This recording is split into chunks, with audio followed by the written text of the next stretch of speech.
Halo Infinite was originally going to be a completely different game than the one we got today, with the game having a much larger open world than what we've currently got in the live version, with people stating it was like a Halo version of Zelda Breath of the Wild. These statements come from Bloomberg's game journalist Jason Streiser, stating the game had an equally large open world like Zelda Breath of the Wild, but in the end, almost 2/3 of the initially planned game was cut, with the final release having an open world that is not only very small, but only features for roughly half of the game. Whereas levels like Excavation Site and the Command Spire being very classic Halo levels, which are linear corridor shooter style. And unfortunately, we don't get to see any gameplay of Halo Infinite in 2019 before the pandemic hit. All we get to see is a game engine demonstration of Zeta Halo, showing off the vast environments that Master Chief could explore. These range from dinky little caves, tall mountainscapes, moonlit forests with wildlife, ancient underground caves, completely deserted deserts, underwater wildlife, and even snowy biomes, all of which is not present in the current version of Halo Infinite. There's a lot to dive into in this 2018 presentation, so much so that we might actually make a video on it. So if you want to know all the differences between the game engine demonstration from 2018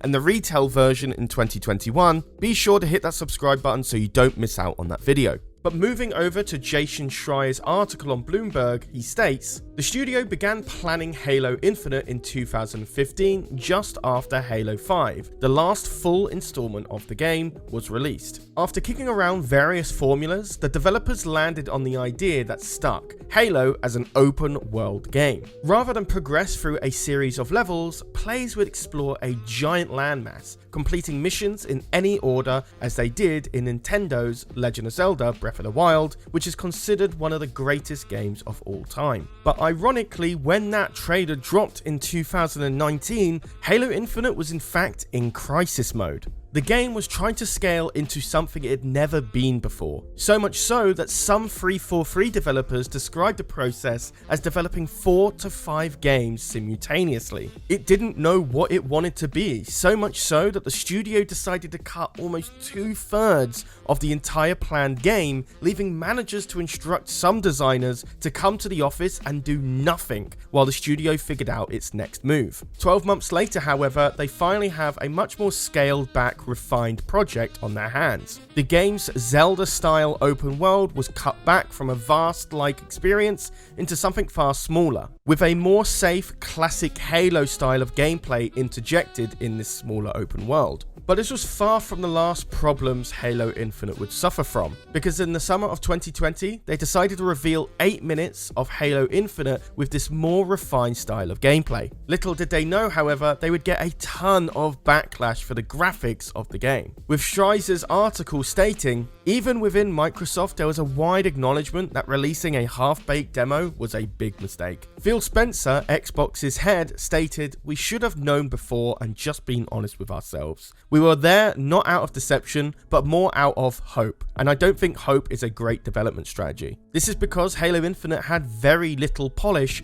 because it took them so long to get this refined style of gameplay. But it wasn't just that, the article mentions the staff behind the game was extremely unstable too, with Streiser's article stating, the staffing at 343 was also unstable, particularly because of the heavy reliance on contract workers, who made up almost half of the staff by some estimates. Microsoft restricts contractors from staying in their jobs for more than 18 months, which meant steady attrition at 343, which meant important staff that were being brought in, trained up on the new engine system they were working on, had to leave after 18 months, never to return to the project again. After the backlash of the demo in July of 2020, Microsoft reluctantly decided to push back on the release date. They then also hired Joseph Staten, the lead writer for the first 3 Halo games in the early 2000s, and his job was to come in and bring the game back on track. With Streiser's article stating, one of the first things he did was remind remind the studio's demoralized staff that the franchise's long-running success had actually been marked by several bumpy introductions, including a disastrous demonstration of the very first Halo game in 2001 that almost doomed the series before it even got started. Not only that, Staten also persuaded Microsoft's leadership to give 343 as much time it needed to fix things. After all, Microsoft saw Halo as a critical game to influencing gamers to buy their new console.